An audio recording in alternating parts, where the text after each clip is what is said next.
Fala pessoal, tudo bem? Lucas aqui e estamos para mais uma das nossas videoaulas desse período de quarentena, para mais uma das nossas videoaulas desse período de pandemia. E como vocês podem bem ver, hoje a gente vai estar falando sobre a questão racial, mas iremos falar sobre a questão racial no Brasil para a nossa disciplina de Sociologia, que foi uma das questões que vocês levantaram durante a nossa sala de dúvidas virtual, beleza? Então vamos lá. Para a gente começar a nossa discussão de hoje, a primeira coisa que eu pretendo, a primeira coisa que eu quero falar com vocês é se vocês estão cientes do caso que aconteceu lá nos Estados Unidos com a morte do George Floyd, um homem negro de cerca de 46 anos de idade que foi assassinado pela polícia durante uma abordagem policial, na qual ele era acusado de tentar repassar uma nota falsa de $20. Os policiais o abordaram e alegaram que ele, em um ato de resistência, foi obrigado a ser imobilizado. Durante essa imobilização dele, ele teve o joelho de um dos policiais em seu pescoço durante 9 minutos, enquanto ele repetia diversas vezes que ele não conseguia respirar. Enquanto toda essa abordagem policial que eu falei aqui ocorria, muitos civis estavam passando e pararam e começaram a filmar a abordagem policial que gerou na morte do George Floyd. O ponto é que, logo após a morte dele, logo após o fim da abordagem policial, essas imagens, esses vídeos que foram gravados, passaram a circular pelas redes sociais e se espalharam pelo mundo como um todo, gerando uma onda de manifestações antirraciais em defesa dos direitos civis. Primeiro se iniciou nos Estados Unidos, na cidade onde ocorreu a morte do George Floyd, que foi em Minneapolis, se espalhou por outras cidades dos Estados Unidos até ganhar o mundo como um todo e chegou aqui no Brasil. No Brasil, o movimento que surgiu lá, o Black Lives Matter, veio com o nome traduzido em tradução livre, que foi o Vidas Negras Importam. Esse movimento ele começou a ganhar força principalmente porque uma semana antes da morte do George Floyd, aqui no Brasil ocorreu a morte do João Pedro, um adolescente de 14 anos, lá no Complexo do Salgueiro, um morro do município de São Gonçalo, aqui na região metropolitana do Rio de Janeiro. Ele estava em casa com seus primos e com amigos, quando a casa que eles estavam foi alvejada por 70 tiros. E aí o João Pedro morreu em decorrência dessa situação. O grande ponto é que se a gente entrar na internet, se a gente entrar nas redes sociais, a gente vai ver diversas manifestações em defesa desse movimento antirracista, desse movimento a favor dos direitos civis. No entanto, a gente também pode observar que há muitos questionamentos em relação a uma possível existência ou não do racismo, tanto nos Estados Unidos quanto no Brasil. Muitos alegam que no Brasil nunca foi um país racista, ou que a gente nunca vivenciou racismo de fato aqui, que sempre fomos um país miscigenado e, portanto, éramos e somos o paraíso da democracia racial. Então, na aula de hoje, a nossa intenção é tentar fazer uma análise da sociedade, da história da sociedade brasileira e tentar fazer com que vocês cheguem numa conclusão, que essa sempre é a ideia da educação, se de fato existe racismo no Brasil ou não. Então, vou tentar apresentar um ponto de vista aqui, uma ideia, vou tentar construir uma ideia para a gente perceber que a existência do racismo, ela é de fato, ela não é só uma existência teórica, que ela existe na prática.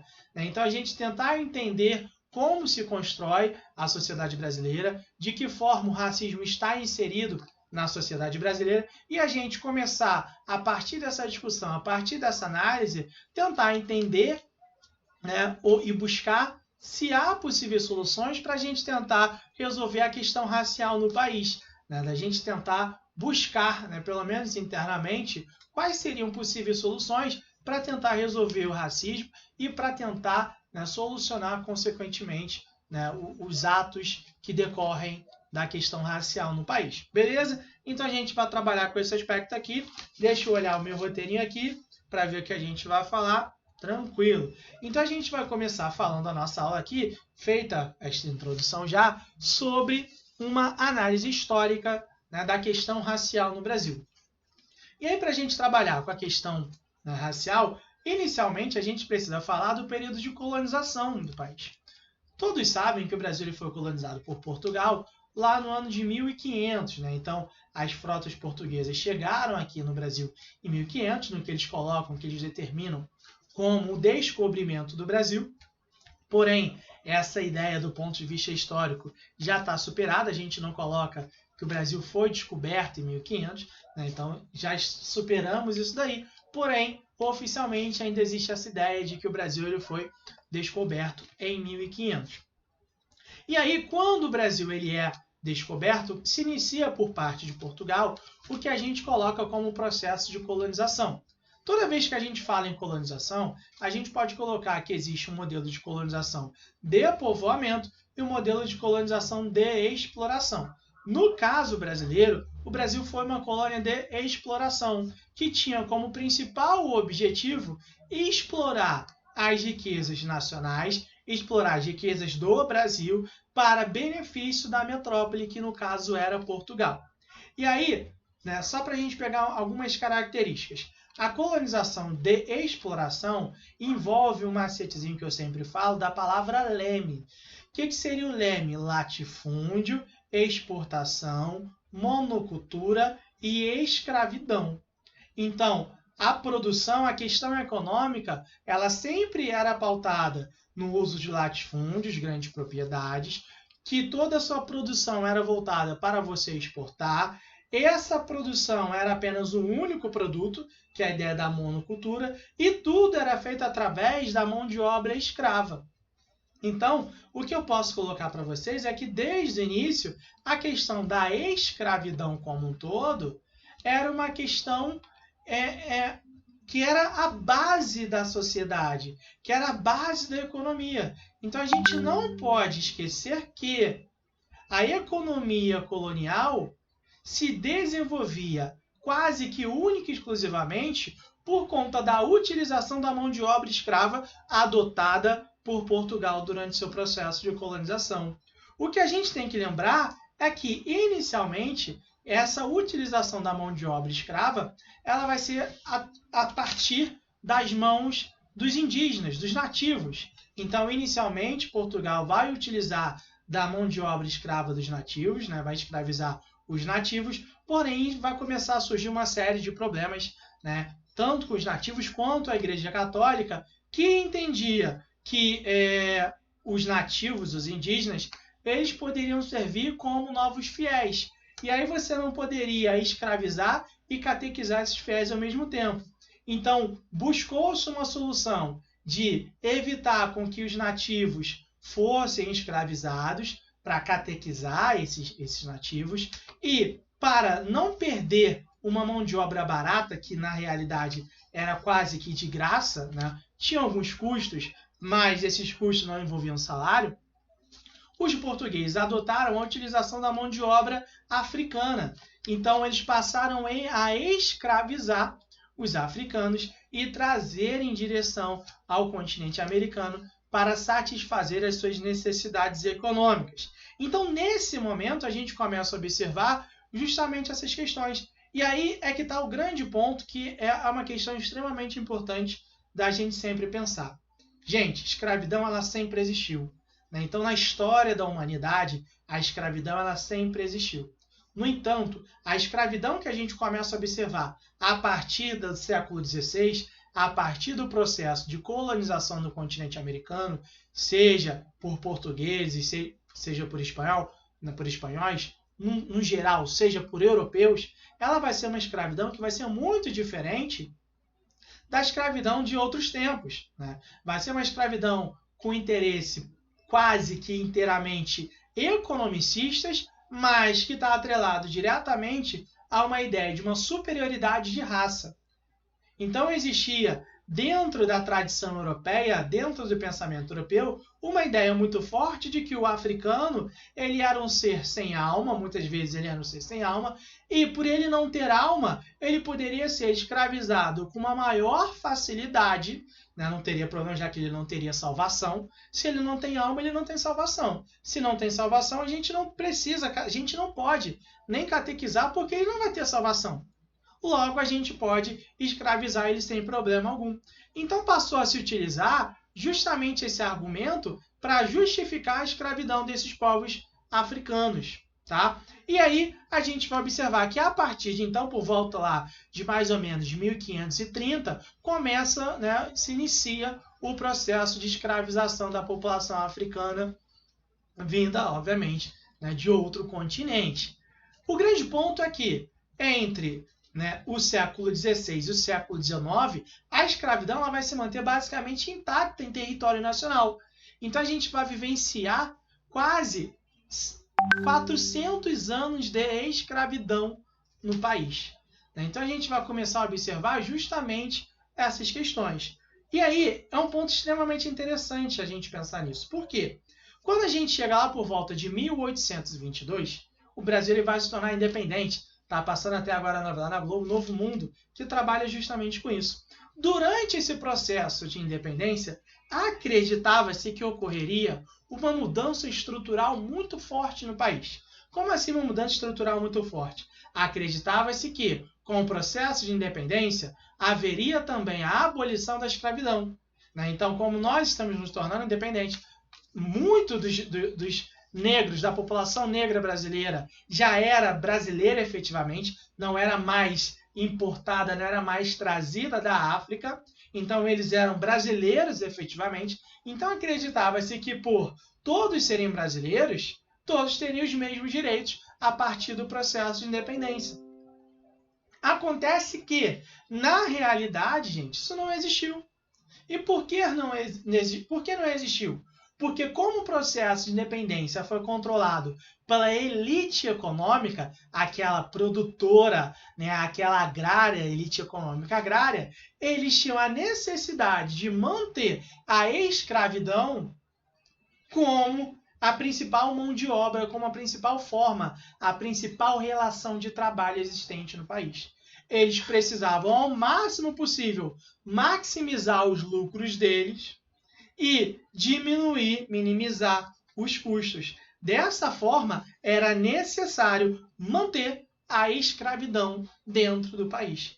Então, acreditava-se que iria existir uma mudança estrutural muito forte que, na realidade, não veio. A gente vai observar que a mudança ocorrida pelo processo de independência foi uma mudança apenas no topo, de quem controlava a política efetivamente. Sai a figura de Portugal e, a partir daquele momento, passa a assumir a figura da burguesia agrária brasileira, que vai, durante o período de economia cafeeira, vai intensificar a exploração à população negra brasileira e à população negra africana, que ainda vinha, mesmo que em número reduzido.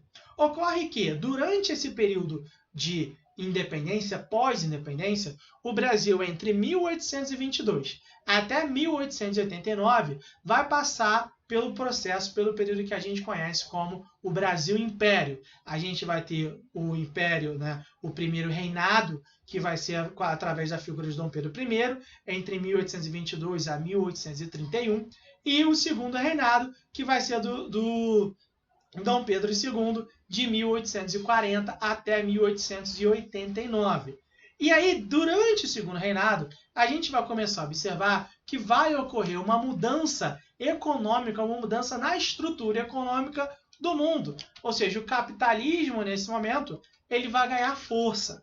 A partir dessa força que o capitalismo ganha e se constrói como o principal sistema econômico e o sistema econômico vigente até hoje, a gente vai observar que ele vai exigir o fim da escravidão.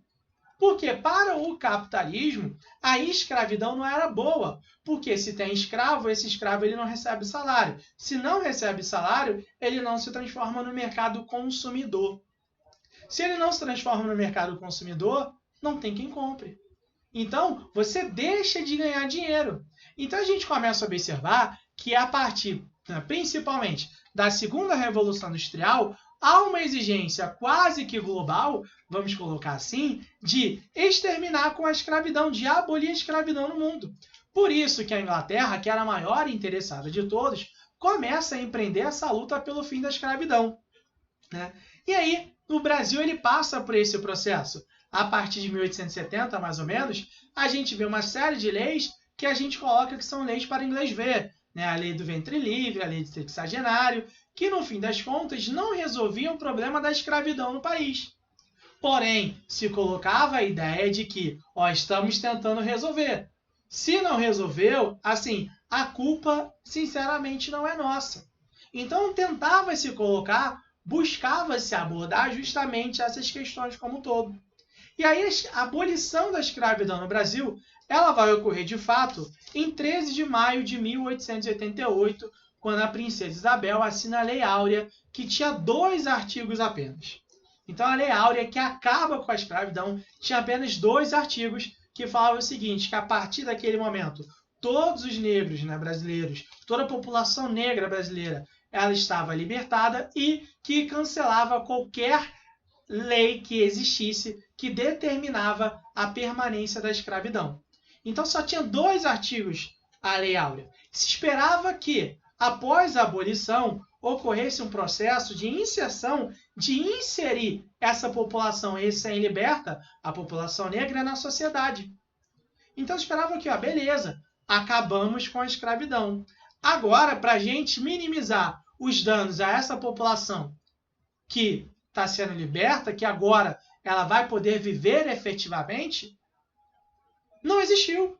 Então, acreditava-se nisso. Então, essa população, né, que foi liberta, ela não foi inserida na sociedade. Então, o que a gente vai começar a observar? Que no pós-abolição vai ocorrer um abismo muito grande entre a população negra, que tinha acabado de ser liberta e, assim, necessitava de apoio, necessitava de ajuda para conseguir se desenvolver na sociedade, e a população branca, que já vinha passando por anos de liberdade e anos de desenvolvimento pleno, vamos chamar assim. Então, se esperava isso, o que não aconteceu. Então, o que a gente começa a observar? Que no pós-abolição, muitos, né, dos ex-escravizados vão morar no interior, vão morar na zona rural, onde eles vão se sujeitar a trabalhos, a funções, na qual essas funções eram análogas à escravidão, por mais que eles recebessem salários. Mas eles recebiam baixíssimos salários, tinham péssimas condições de trabalho. Mas por que eles faziam isso? Porque eles precisavam viver, eles precisavam se alimentar, morar em algum lugar. E aquilo ali era uma garantia de que eles teriam isso. Então a gente começa a observar justamente essas questões dentro da sociedade. Quando eles iam para a cidade, por exemplo, eles eram sujeitos a subempregos, né, que não tinha nenhuma garantia de nada, baixíssimos salários, péssimas condições de vida. Muitos começaram a se deslocar e começaram a surgir por conta disso, o que a gente chama de favelas hoje. Então, assim, a gente vai observar que o pós-abolição não gerou uma situação que era esperada de desenvolvimento da sociedade como um todo. Então, o abismo que existia entre a situação de vida da população negra e a população branca de antes da abolição permaneceu a mesma, só que agora com os negros da população negra liberta. Então a gente vai observar que não houve uma mudança estrutural que pudesse fazer com que essa população negra fosse inserida de fato e conseguisse desenvolvimento pleno na sociedade. Muito pelo contrário, como eu coloquei, eu estou reforçando aqui, estou repetindo várias vezes, foi responsável, se pós-abolição, por reforçar os abismos que existiam entre a população negra e a população branca. Isso a gente pode parar para pensar a partir da ideia de que vai permanecer no seio da sociedade brasileira alguns estereótipos e preconceitos em relação aos ex-escravizados. Como, por exemplo, vai permanecer a ideia de que os negros, a população negra, era preguiçosa, era malandra, era de má índole, era pervertida sexualmente. Então vai haver uma sexualização da imagem da mulher negra, por exemplo, né? Então, eles tinham essa visão, essa imagem extremamente preconceituosa em relação à população negra, né? Outro ponto que é extremamente importante da gente pensar, logo após a abolição, as manifestações culturais, as práticas culturais da população negra, muitas delas eram consideradas inclusive crime.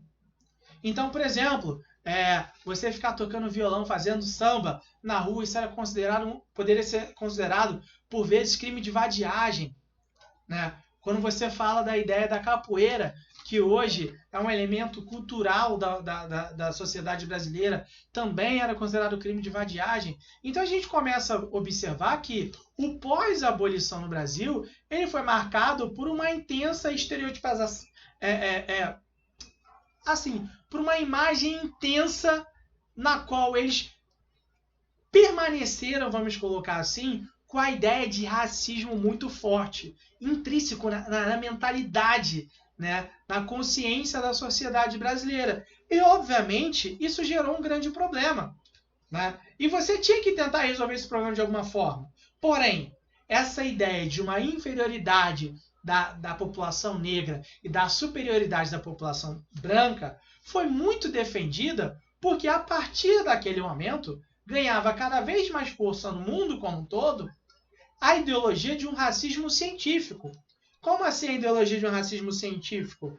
Eles entendiam, né? Havia estudos por parte de alguns cientistas na qual eles tentavam provar, na qual eles tentavam, né, defender uma ideia a partir do ponto de vista científico de que a população negra ela era inferior à branca por conta de alguns elementos, né, no biótipo de cada raça. Então eles começam a definir com uma força de que havia uma raça branca que era superior e que havia uma raça negra que era inferior. Então começa a se utilizar o conceito para definir a diferença entre eles, entre raça branca e raça negra. Quando a gente vai observar que na realidade não existe raças diferentes, existem etnias, grupos étnicos culturais diferentes. Hoje a gente tem essa noção. Então daí começa a surgir aquela ideia de um racismo. E o racismo tentando se explicar a partir de questões científicas. Então, o crânio é diferente, e isso mostra que os negros são inferiores por isso, isso e isso. Então começa a se definir justamente essas questões como um todo. Obviamente a gente entende que essa ideia de diferenças biológicas entre negros e brancos de fato existem, mas não significa, né, por exemplo, na questão da melanina, né, que um tem mais melanina, o outro não. Mas isso não define um ser superior, o outro ser melhor ou não. A gente consegue entender que existem diferenças quanto às questões étnicas culturais. A gente tem diferenças genéticas em relação à população, né, da Austrália e por aí vai. Então, assim, a gente consegue definir a partir dessas ideias, mas definir e apontar que há superioridade e inferioridade, esse racismo aí, essa mentalidade científica, ela não é mais aceita. Ela é considerada racista, né, e recebe a terminologia de racismo científico por conta disso. Beleza? Então, o Brasil do pós-abolição, ele tinha essas características que eram características extremamente claras. Quando que a gente vai começar a observar uma leve mudança, que também não é benéfica, e eu vou explicar por quê, em relação a essa mentalidade existente dos estereótipos em relação à população negra? A gente só vai observar isso a partir de 1930, quando há a subida de Vargas ao poder. Quando Vargas sobe ao poder, a gente vai observar que ele, né, faz todo aquele projeto muito próximo a uma ideia, a uma ideologia fascista, de tentar valorizar ao máximo possível, porque durante, né, o Estado Novo ele quase que implementa, né, uma ideologia fascista ao todo, ele tenta implementar uma ideologia, uma política cultural voltada para defender os interesses nacionais. Então ele começa a valorizar as manifestações culturais dos mais variados grupos existentes na sociedade. O grande ponto é que quando a gente olha isso, a gente fala, nossa, que maravilhoso, ele está fazendo esse processo de valorização. Tá. Só que nada mais que a gente pode pensar que há dentro desse processo um objetivo e uma tentativa muito clara de tentar apagar a ideia de que no Brasil existe racismo. Então era quase que chegar e falar o seguinte, ó, aqui, pô, não existe a página virada. Se existia a página virada, a partir de agora não existe mais. Então tentava-se colocar justamente essas questões como um todo. O grande ponto é que, por mais que ocorresse, né, e ocorre essa prática de ainda hoje, de racismo não existe, é página virada no país, o racismo ainda existe. O racismo ainda existe. E aí, esse racismo no Brasil, ele é diferente do que ocorre nos Estados Unidos, do que ocorreu nos Estados Unidos. Porque quando a gente fala de racismo nos Estados Unidos, a gente vê que era muito claro, né, a ideia da segregação racial, das leis de Jim Crow, essas coisas que aconteciam. Então, muito por isso, se colocava aqui no Brasil, não existia racismo. Porém, o que a gente continua e a gente tem que falar em relação ao Brasil? No Brasil existe a ideia de que o racismo é um racismo velado, ou seja, aquele racismo que a gente não consegue enxergar tão claro quanto a gente enxerga nos Estados Unidos, quanto a gente enxergava nos Estados Unidos. Quando havia uma segregação clara na prática, quando havia, né, leis que implementavam essa metodologia, no Brasil isso nunca existiu de fato. Então, durante muito tempo, se coloca que o racismo aqui ele estava, né, velado, ele estava escondido nas entranhas. Quando a gente tem que falar e deixar claro que, na realidade, esse racismo no Brasil ele não é velado. Ele não é velado. Por quê? Quando a gente pega alguns dados do IBGE, a gente vê como esses dados eles ficam extremamente claros para a gente e mostram que ainda existe uma estrutura no Brasil que não conseguiu resolver os abismos decorrentes do processo de escravidão que durou cerca de 400 anos. Então, quando a gente pega a história do Brasil, a gente vê que o Brasil, né, temos aí cerca de 520 anos. Né? Eu estou colocando cerca de 520 anos porque, tá, o Brasil tinha história antes dos portugueses chegar. Então tem mais. Mas como a gente entende, são 520 anos. Então, dos 520 anos que nós temos, basicamente 400 foram de escravidão. É lógico que ainda há resquícios muito fortes da escravidão no país. E como que a gente pode definir isso? Eu vou pegar alguns dados aqui do IBGE, que o IBGE lançou no ano passado. Temos dados só do ano passado até agora, né? Não temos desse ano ainda. Onde o IBGE ele mostra alguns dados claros para a gente. Tá? Vou pegar aqui para ler. Deixa eu ver aqui os dados. Seguinte, quando a gente fala de mercado de trabalho. Em relação ao mercado de trabalho, dos cargos gerenciais, no ano de 2018, tá? Cerca de 68% era ocupado por brancos, enquanto 30% era ocupado por negros. Já em relação à distribuição de renda e condições de moradia, as pessoas abaixo da linha da pobreza, tá? Em relação a brancos e negros, 33%, tá? São de negros. Então, em relação à população abaixo da linha da pobreza, 33%, um terço dessa população é composta por negros, tá? Que o IBGE trabalha com o termo pretos ou pardos, tá? Então, 33%. Enquanto a população branca é a metade, cerca de 15%. Em termos educacionais, a taxa de analfabetismo, tá, da população branca, total da população branca, é 3,9%. Enquanto da população preta ou parda, que ele configura como negros como um todo, é de quase 10%. Então a gente vê que a taxa de analfabetismo é maior, bem maior, em relação à população branca. Agora vamos ver os índices de violência, tá? Taxa de homicídios por 100 mil jovens. Ou seja, a cada 100 mil jovens, tá? A gente vai observar que o total de brancos que morrem são 34. Então, a cada 100 mil jovens, a taxa de morte de brancos é 34. Enquanto a população preta ou parda é de quase 100, 98,5. Então, repara como a violência ela está atingindo muito mais a população preta ou parda, que é o conjunto dos negros, como se coloca, do que a população branca em si. Agora, representação política. No parlamento, deputados federais eleitos, a gente vai ver que o parlamento em 2018 era composto por 75% de brancos, enquanto a população preta ou parda era apenas 24,4%.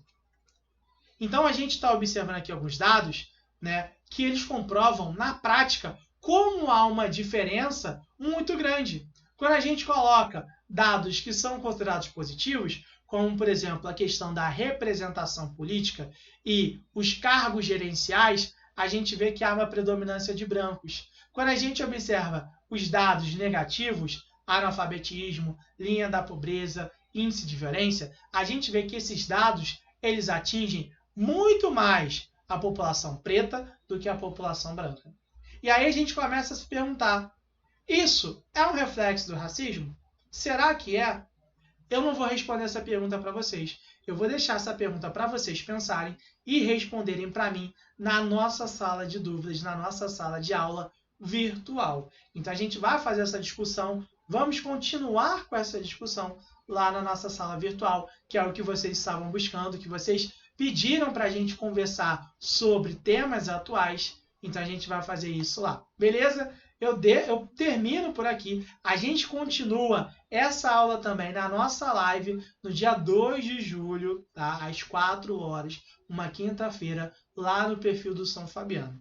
Eu vou trabalhar com todas essas questões que a gente está vendo na nossa aula de filosofia, de sociologia e de história. Lembrando que a nossa live vai fazer parte do nosso portfólio. Vocês terão que fazer uma resenha, beleza? Então não deixem de assistir, que a gente vai discutir tudo isso que a gente falou nessa semana em História, Sociologia e Filosofia lá. A gente vai tentar aglutinar para atender as necessidades e informar muito mais vocês, trazer muito mais conhecimento para vocês. Valeu, gente! Até a nossa live e até a nossa sala de dúvidas virtual. Um abraço para todo mundo. Se cuidem, fiquem em casa se puder. Valeu, gente!